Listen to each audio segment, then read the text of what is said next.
Hey everybody, it's Captain Destiny here again, and it's time for the next mission in Bob's Adventure. This time we're doing hide and seek. Let's just have a quick look at the brief.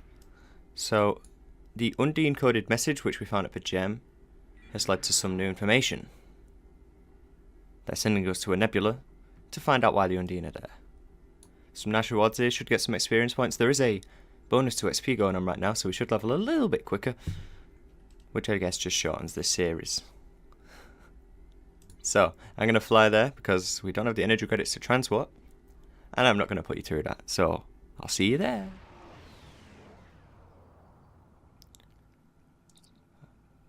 So, they're receiving a distress signal from the USS Valor, attacked by the Gorn. Oh no, we can't stand that. Not the Gorn attacking our shits. I'm not going full impulse in because that will drain all of my powers and my weapons will be a lot weaker by the time we get there.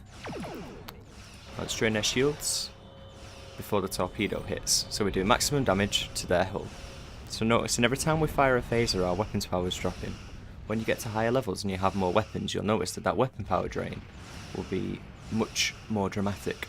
So it's really important that you can keep your powers high, because if you've got 0 weapon power, you cannot fire. The Gorn have been dispatched. Got a nice deflector array there. Thank you for the assist. Our ship is on a mission to map the Paulson Nebula. Unfortunately, we failed to adequately compensate for the power drain the nebula had on our engines. If you hadn't shown up when you did, we'd be sucking vacuum. There are How crystals morbid. on some of the larger asteroids here. That's why we headed for this location in the first place. Alright, we'll go and get some crystals then.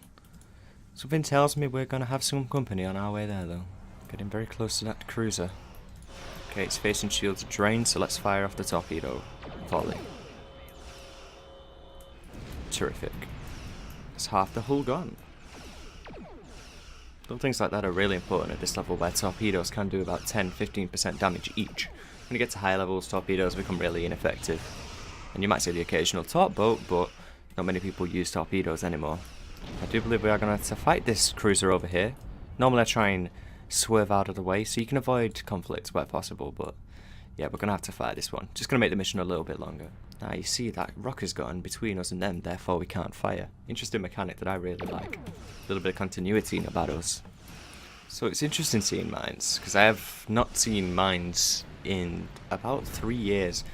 There used to be a small part of torpedo boat ships where you'd put a bunch of really powerful mines on the back, and it can be really tempting to put them on your ship because they do a lot of damage at once. You saw my hull went down 10% and I had full shields. But mines are awful. Don't use them unless you have an intense plan. I believe we just destroyed a ship for no reason. Oh. Oh well. Just a bit more fun. So there's a facility that we're going to need to destroy, but they do have some defences in the area. So let's just take those out. I don't mind going to full impulse when they're pretty close, because as you can see the power drain's fairly minimal. There you are, so they are interfering with our transporter, that is to be expected. Let's head down to the jamming station. As expected, a little bit of defence. We are probably not going to be able to avoid that, so you know what we need to do. Now we won't be able to beam the charges until we're out of combat, which means that we will have to either get away from the ship, where we're still in range of the event, or we're going to have to destroy it before we can do anything. It's a little feature to make sure you don't just fly past ships, because that'd be slightly unrealistic. Here come the mines. There we are. Let's see what loot we have. Minor components. So those are used to repair your ship when you sustain damage.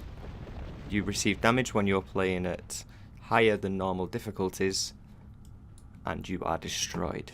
So you got to do is stay alive, or alternatively not play at higher difficulties, which really would be nonsensical when you're playing at lower levels. It's kind of more end games and bragging rights. So I don't know if you noticed then, I love that effect. So our shields were actually showing a little effect when they were being hit by the nebula, and you could actually see the shields around the ship, which is something you rarely get. You'll get the little circle hood kind of effect where it shows you the shield strength, but that was actually a spherical shield around a ship. I thought that was really cool. We don't see that enough.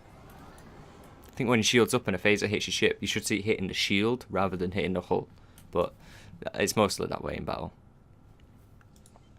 now, so we can expect Klingons around here. Useless mine. Just like in England, full of abandoned mines. With no coal. Space coal, maybe.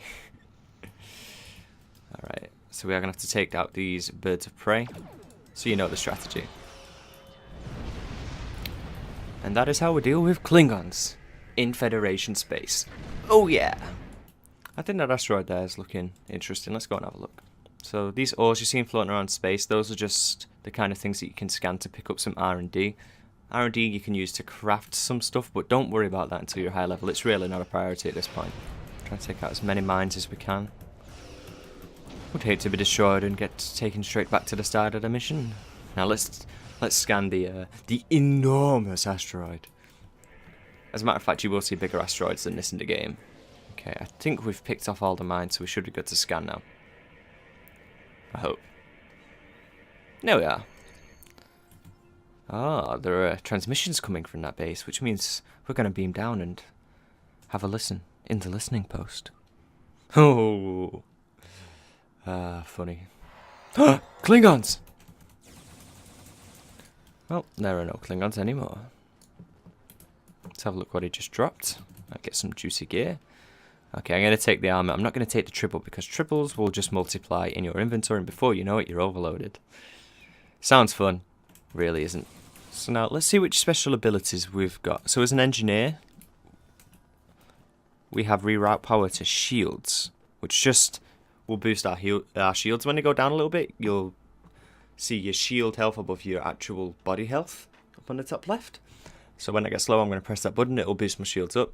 And to the left, that is a Chroniton Mine Barrier. That is part of my kits. You can put kits on which have special little abilities. So as you can see, Chroniton Mine Barrier. And rather than them floating through space and finding targets to attack, they'll just go on the ground right next to you. See, we've just got another one of the same kit. So I'll try and demonstrate on this Sword Master up here.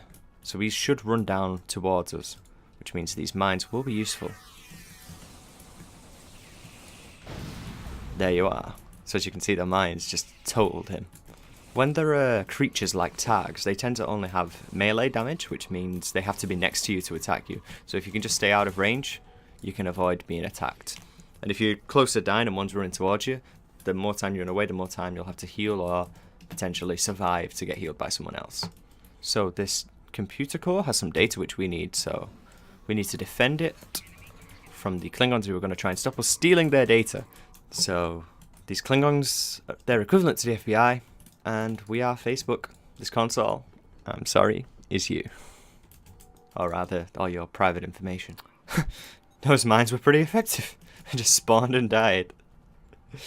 Okay, Synthale, that's just something you can drink and it'll boost your hit points very briefly, so I'm not going to use it because you can only use it once. It's a consumable. Once you use it, it's gone. And the only ones you're going to tend to collect over the missions are not very useful to you. When you get to later levels, there'll be special ones that you'll want to keep in your device slots. You have 4 device slots. So as you can see, we've got small hypos, consumables. I'm probably never going to use those. Alright, so as it happens, that is the conclusion of the mission. We have stolen some data, killed some Gorn, killed some Klingon. Let's hand in this mission. Starfleet will analyze the data from the listening post, and with luck, there will be something there that will help us in our fight against the Klingons. Indeed. It's good to see LaForge. Nice to know he's okay. Alright, so we're going to get 2,600 XP, which is more than enough than we need to level up. Might even get towards level 6. And we'll get some new impulse engines, a new ground weapon, and some dilithium ore. I think next mission we'll get into dilithium ore and what you should save it for. Congratulations, Lieutenant. And there we are. We are level 5. So, thanks for watching everybody. See you next mission.